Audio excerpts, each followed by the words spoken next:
A clearer world. I have been having trouble seeing the blackboard at school. Everything looks fuzzy, like a smudged painting.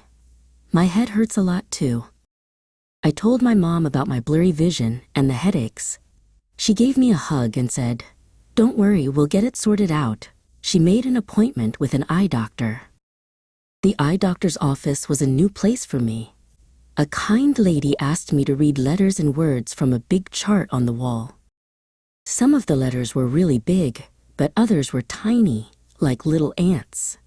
I tried my best to read them all, but the small ones were just a blur. The doctor covered one of my eyes, and then the other as I read the chart. She even put some special drops in my eyes that made everything a little brighter for a moment. Did I pass the test? I asked. The doctor smiled and said, "It's not that kind of test. I was just checking to see if you need glasses, and it turned out I did." My mom and I looked at so many different frames. There were red ones, blue ones, and even sparkly ones.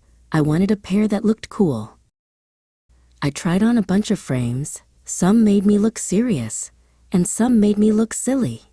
I giggled at my reflection in the mirror. Finally, I found the perfect pair. They were a beautiful shade of purple. A nice lady measured them to make sure they would fit me just right.